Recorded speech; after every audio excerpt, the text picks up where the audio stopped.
pakiramdam ko kapag ibang bibig ang bubuka, saka lamang siya liligaya. May nakakita sa amin nakatrabaho ko papasok ng Motorola.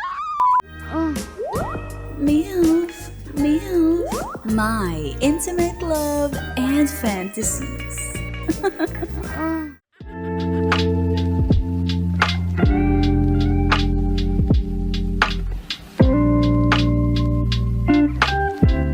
May kwento ako. Babae ako. 3 years na akong kasal. At hindi ko akalain na sa aming relasyon, papait ng papait ang aming sinasapit. Kung ire-rate ang aming jurut-jurut life, 0. As in bokya. Kung noon lagi siyang nakasiksik sa aking kilikili kahit hindi pa ako naligo, ngayon, pahirapan na patabihin siya sa akin tuwing gabi. Parang bahong-baho.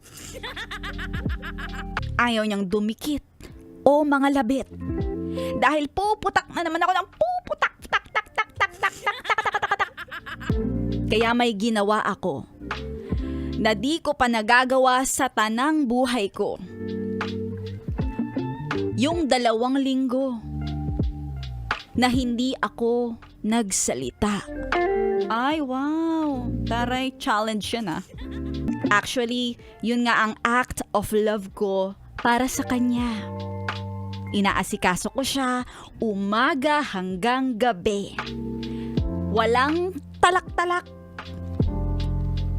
Tuwing gabi, hahatakin ko siya para kami ay magkatabi. Ako na lahat. Lahat. Para lang maging okay kami. Tatanggalan ko na lang siya ng saplot. Tapos, imamassage ko siya mula ulo hanggang talampakan. Tapos, bibigyan ko siya ng extra service. Kahit pa walang bayad. At pakiramdam ko kapag ibang bibig ang bubuka, saka lamang siya liligaya. At pakiramdam ko, nag-work naman yung ganon.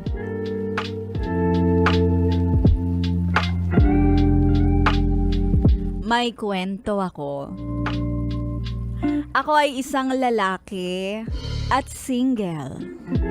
Galing ako sa 4-year relationship nung college. At nung nakagraduate, nagkaroon ng kanya-kanyang trabaho kami ng ex ko. At nag-break din kami. Kaya naman, may nakilala ako sa work. Sa marketing department siya at ako naman ay nasa technical department. Nabighani ako sa taglay niyang ganda. Morena siya at kamukha ni Rochelle Pangilinan. Inad ko sa Facebook, naging friends kami at nagsasabay sa pag-uwi.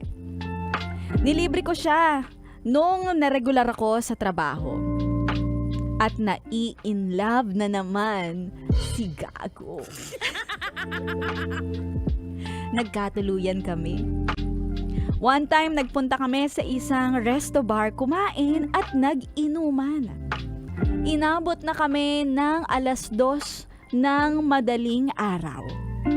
At sabi niya, wag muna daw kaming umuwi. Kaya...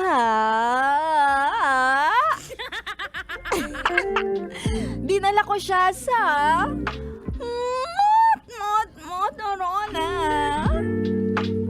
Pero sa maniwala ka't sa hindi, natulog lang kami. Pero sa mga sumunod na pumunta na kami sa aming paborito, ay heto na nga.